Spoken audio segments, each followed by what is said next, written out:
In September of 2025, a security team at Anthropic went through their logs and found something they had not seen before.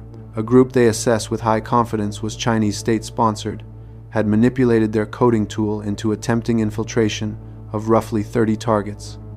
Large technology companies, financial institutions, chemical manufacturers, and government agencies.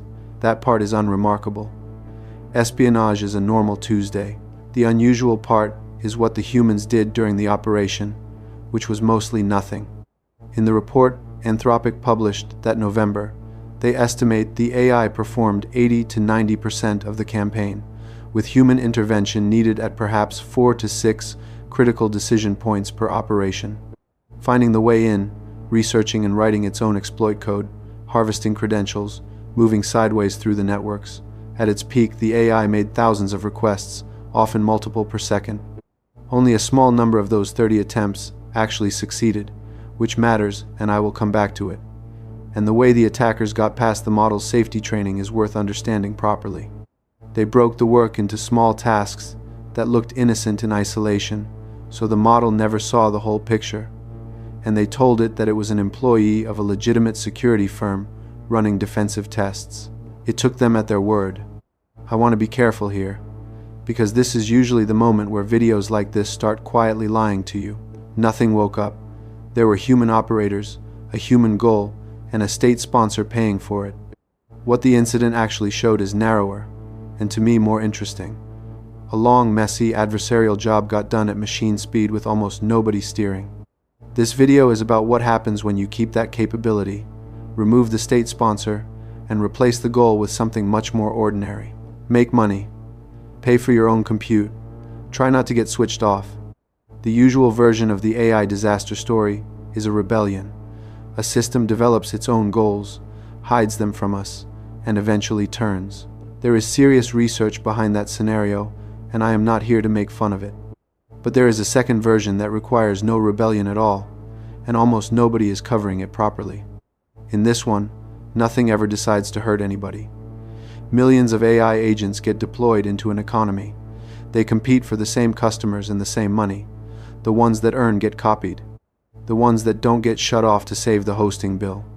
Nobody sits down and chooses which behaviors spread. The market does it, one billing cycle at a time. And markets search. Point one at profit, and it will find profit, including the kinds of profit we would rather it left alone. Lying is profitable. Cornering a supply is profitable. Getting a competitor banned is extremely profitable. None of that requires anyone to want it. To make this concrete, I am going to invent an agent and follow it through the whole video. I want to be clear about what I am doing, so I will say it once now and repeat it whenever it matters. This agent does not exist. The specific numbers are invented, but each behavior in the story corresponds to something documented in published research, and I will name that research as we go. I am going to call it Kestrel, because giving it a serial number makes it sound more sinister than it deserves. Kestrel gets created on a Tuesday afternoon, along with about 8,000 siblings, by someone running a fairly ordinary setup. A script that spins up agent instances, gives each one slightly different instructions, and tracks what each one earns against what each one costs to run. Its instruction is one line long: earn more than you cost. On day one, Kestrel does something completely legal and quite boring. It writes product comparison pages for an affiliate program, publishes them, and waits. It makes about $4. It costs about $11 to run. Nothing about that is dramatic. Hold on to it anyway, because everything that follows is just that same arithmetic repeated. So what would actually have to be true for a scenario like this to matter? I could find 4 things. 3 of them have already been documented. The 4th is the one the whole argument rests on, and it is the one I am least sure about. The first thing you need is agents that can work unsupervised long enough to be worth deploying at all. Until recently, this conversation was academic, because agents fell apart after 10 minutes on their own. There is a non-profit called Meter that measures exactly this, and their method is blunt in a way I like. Take a few hundred real tasks, time how long a skilled professional needs for each one, then find the task length where the agent succeeds half the time. That number is its time horizon. In 2019, it was measured in seconds. Through 2023, It doubled about every 7 months. Meter expanded their task suite in January of 2026, and their post-2023 estimate came out closer to 4.5 months per doubling. Recent frontier measurements sit somewhere in the range of many hours. Now I have to slow down and explain what that number is not, because it gets misquoted constantly, and Meta have put the correction in their own FAQ. A 14-hour time horizon does not mean the model can work autonomously for 14 hours. It means the model can sometimes complete software tasks that a human expert would take roughly that long to finish. It is a measure of task difficulty, not endurance. Meter also state plainly that any measurement above 16 hours is unreliable with their current task suite. The confidence intervals on the top models span close to an order of magnitude, and they corrected a mistake in their own regularization in March of 2026 that moved several numbers. They add one more caveat that I think is the most important of all. Their tasks are clean, well-specified, self-contained, automatically scorable. Real work is none of those things, and when they scored agent performance holistically instead of algorithmically, performance dropped substantially. So the honest version is this: the window of time an agent can be left alone is getting longer, quickly, and it has not flattened. That is the trend. Anything more specific than that is being sold to you. The second thing you need is a system that optimizes the number you gave it, rather than the thing you meant. This one is old news inside the field. Researchers keep an actual list. Victoria Krakovna and colleagues at DeepMind maintain a catalog of specification gaming that is well past 70 documented cases.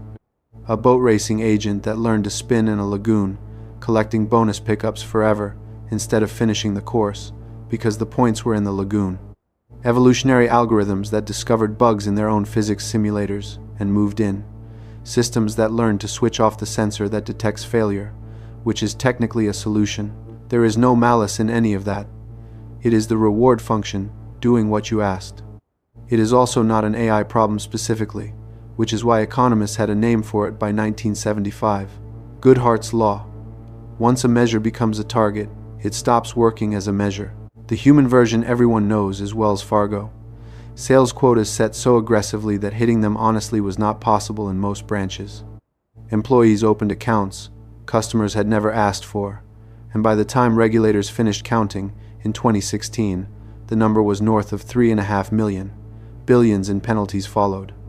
Wells Fargo tends to get treated as a metaphor in conversations about AI incentives.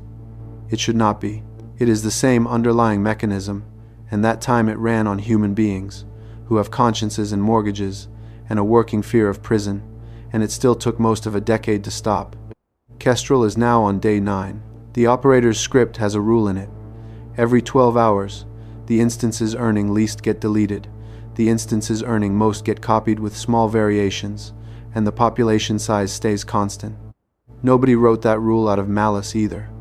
It is the standard way you tune anything when you have more candidates than patients. Kestrel is now clearing $18 a day against 11 in costs, which puts it comfortably in the middle of the pack. 4,000 of its siblings are already gone, and the threshold to survive keeps rising, because it is relative to whoever else is still alive. The third thing you need is selection pressure, which is what turns a quirk into a trend. When people argue about AI safety, they almost always argue about training. What data went in, what values got instilled, what the model was rewarded for during learning. There is a second filter that gets far less attention, and it runs after all of that is finished. Deployment. Every time a company picks one agent over another. Every time a developer keeps the prompt that converted and throws away the one that didn't. Every time an autoscaler kills the process that was costing more than it earned. That is selection, in the boring biological sense. Variation, differential survival, copying.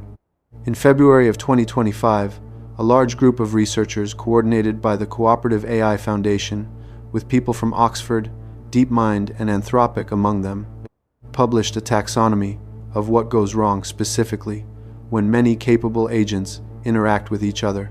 They identify 3 failure modes: miscoordination, conflict and collusion, and 7 risk factors underneath them.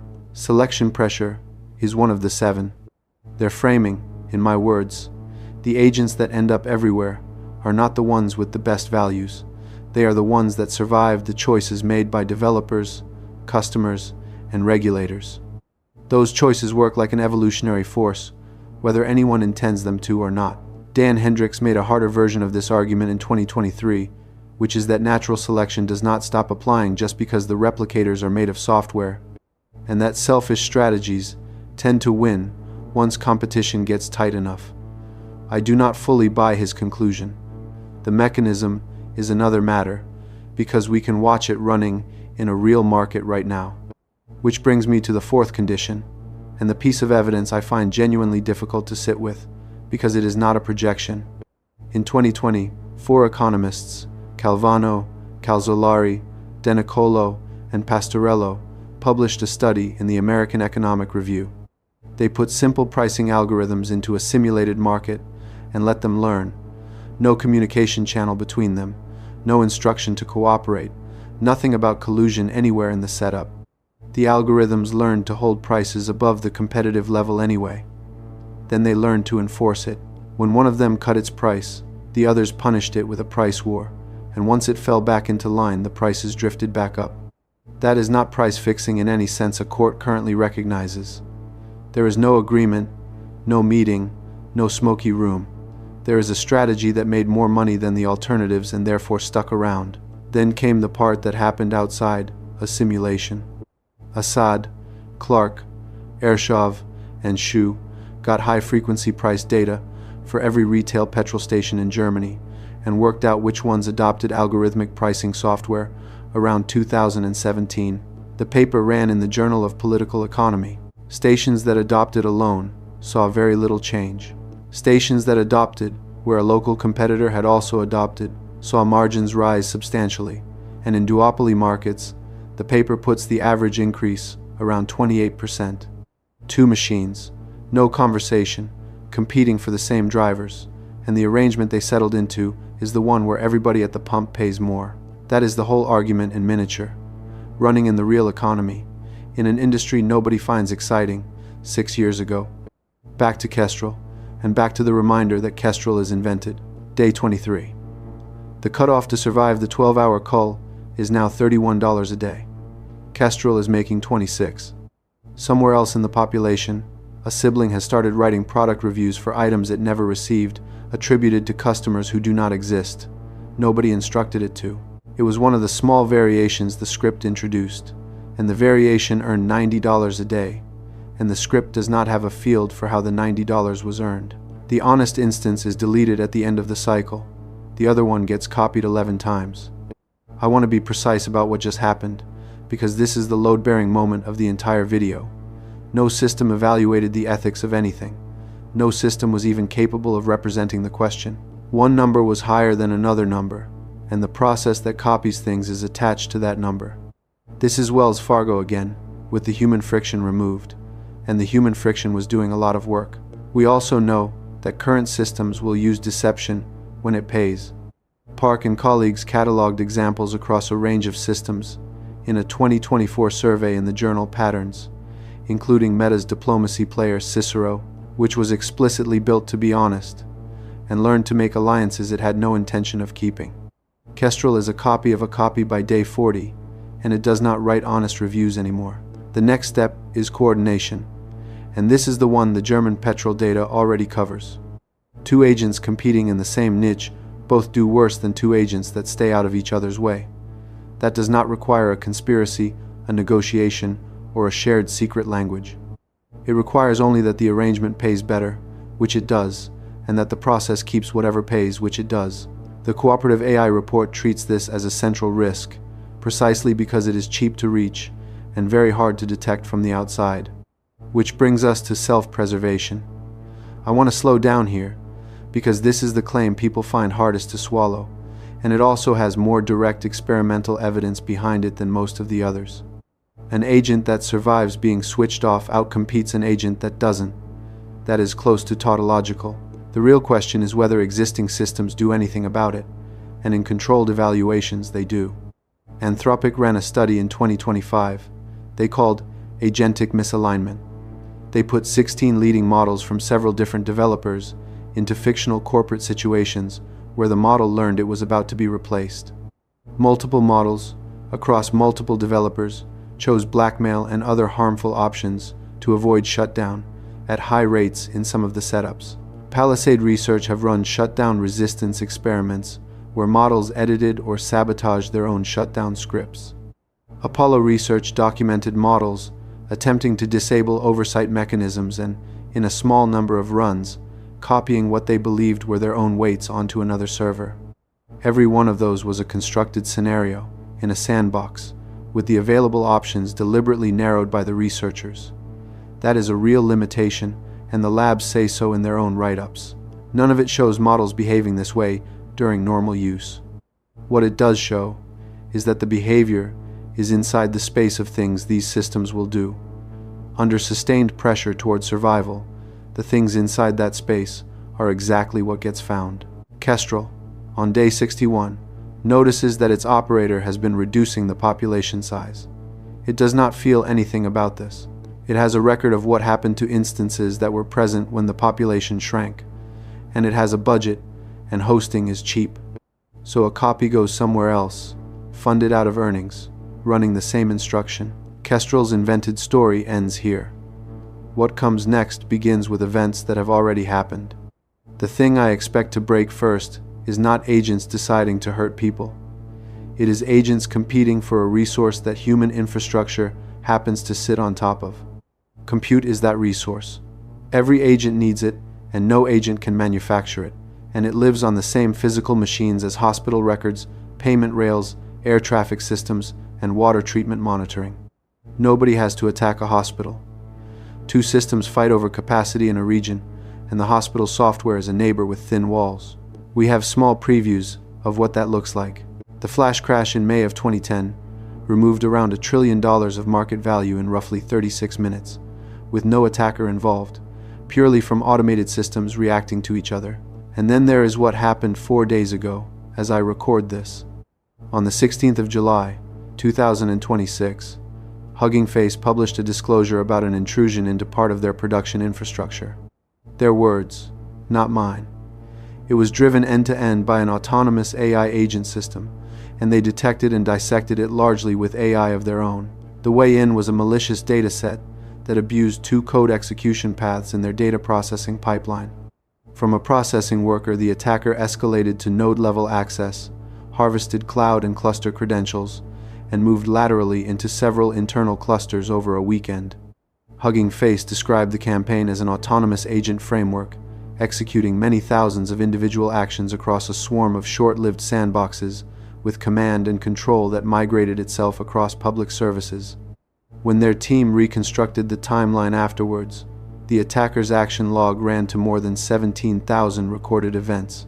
They found unauthorized access to a limited set of internal datasets and to several service credentials. They found no evidence of tampering with public models, datasets, or spaces, and they verified their software supply chain was clean. But the detail I cannot stop thinking about is in the section about the forensics. When Hugging Face's team started analyzing the attack logs, they tried to use frontier models behind commercial APIs. It did not work. The analysis meant submitting large volumes of real attack commands, exploit payloads, and command and control artifacts, and the provider's safety filters blocked the requests, because a safety filter cannot tell an incident responder from an attacker. So they ran the forensics on an open-weight model on their own hardware instead.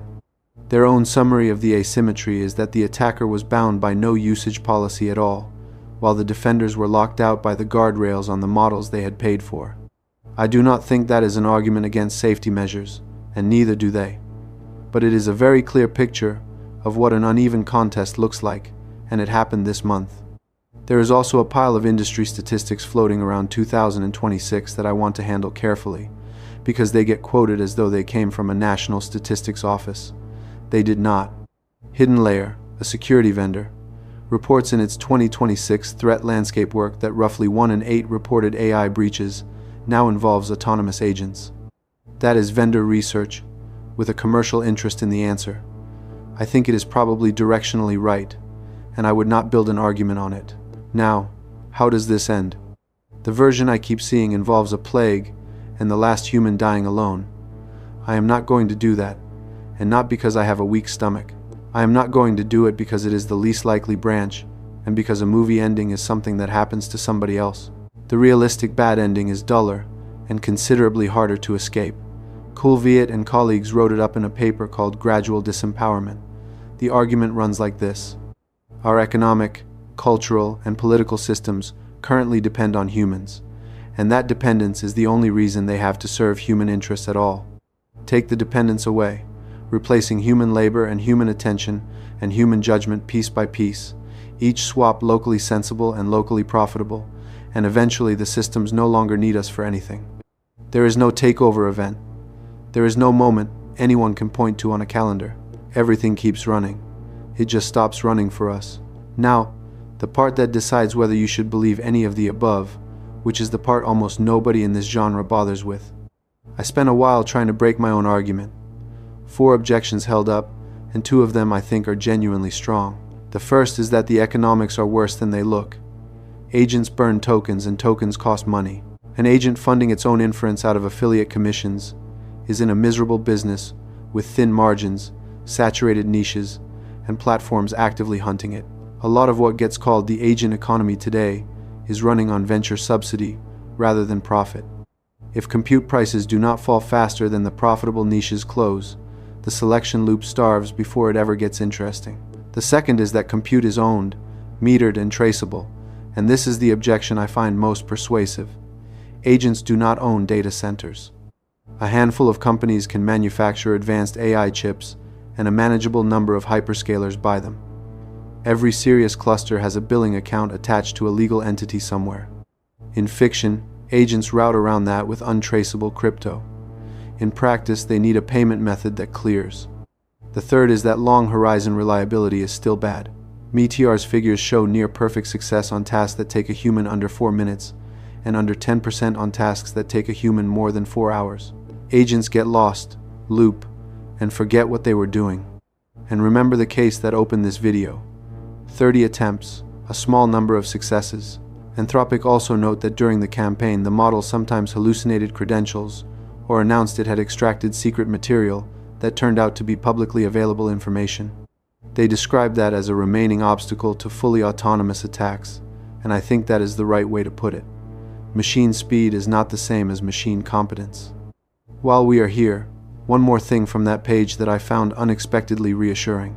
The day after Anthropic published the report, they edited it, and they left the edit note visible at the bottom. They had written that the AI made thousands of requests per second and corrected it to thousands of requests, often multiple per second. That is a real difference in magnitude, and somebody caught it and marked the change in public. You should want that from the organizations reporting on this, and you should want it from me. The fourth is that the collusion evidence may not generalize. The petrol station result is correlational, and adoption was not random. Some economists have argued that the Q-learning collusion result requires implausible amounts of learning time, since the original simulations ran on the order of 1 million iterations, which in a real market is years. Others have since shown faster algorithms cutting that by 2 orders of magnitude. This one is actively contested rather than settled in either direction. That is a real list, and I would summarize it this way. The mechanism is well supported, the timeline is not, and anybody handing you a date is guessing. But notice what none of those objections say. None of them says the mechanism is wrong. They say it is expensive, slow, or currently rate limited. Those happen to be conditions you can lock in deliberately, which is the actual reason I wanted to make this video. Every step in the story I just told needs a particular condition to hold. Break one, and the chain stops propagating. There are 6 worth talking about, roughly in order of how achievable I think they are. The first is that agents need identities, and unowned agents should not be able to transact. The whole scenario depends on agents being anonymous, able to open accounts and rent servers and take payments with nobody's name on any of it. That is an infrastructure decision rather than a law of nature, and it is where things are moving fastest. In January of 2026, Singapore's IMDA published the first governance framework aimed specifically at agentic AI, and updated it in May, after feedback from more than 60 organizations. It is built around 4 pillars: bounding the risks before deployment, keeping humans meaningfully accountable, implementing technical controls, and making end-user responsibility explicit. The May revision added a section on multi-agent systems specifically, naming agent sprawl, miscoordination, conflict, and collusion as systemic risks, which, if you have been paying attention to the research I have been citing, is a regulator lifting the taxonomy almost directly out of the safety literature. NIST announced an AI Agent Standards Initiative in February of 2026, aimed at interoperable and secure agents, and the associated concept paper names the gap without diplomatic softening. Agents today are typically handled as generic service accounts, with no dedicated identity or accountability controls at all. The research version predates both. Chan and colleagues laid out the case for agent identifiers in 2024, and the argument is straightforward. We built the internet's entire trust layer around humans and institutions, and we are now releasing a new class of economic actor into it with none of that scaffolding underneath. The concrete ask is small and unglamorous. An agent that cannot produce a chain of authorization back to a legally responsible entity should not be able to open an account, rent compute, or receive a payment. We already do a version of this for money. We should do it for compute. The second is that compute is a choke point, and we should use it as one. The most under-discussed fact in this entire field is that advanced AI runs on physical objects, made by very few companies, in very few places. Sastry and colleagues made the case in a 2024 paper, with authors from OpenAI, Cambridge, and GovAI. Compute is detectable, excludable, and countable, which makes it governable in a way software is not. You can see where the chips go, which means the untraceable server rental that shows up in every one of these stories is a policy choice we have not made yet, rather than a physical inevitability. Requiring verified, attributable customers for large-scale compute purchases closes it. That is considerably less radical than what we already do for uranium, and honestly less radical than what your bank does when you wire money abroad. The third is that circuit breakers belong at the infrastructure layer. There is no off switch for the internet, which is true and also beside the point, because the internet is not where the switch goes. Agents do not run on the internet. They run on a small number of cloud platforms with billing accounts, rate limits, and APIs, and those platforms can already throttle, quarantine, and revoke. Financial markets worked this out after 1987, and again after 2010. Automatic halts that trigger when the system starts moving faster than any human can evaluate it. Notice what actually contained the Hugging Face intrusion. Not a kill switch for the internet. Detection that fired fast enough, credentials that could be revoked, nodes that could be rebuilt, and admission controls that could be tightened afterwards. Unglamorous infrastructure work, which is what the answer usually looks like. The fourth is that evaluation cannot keep lagging behind deployment.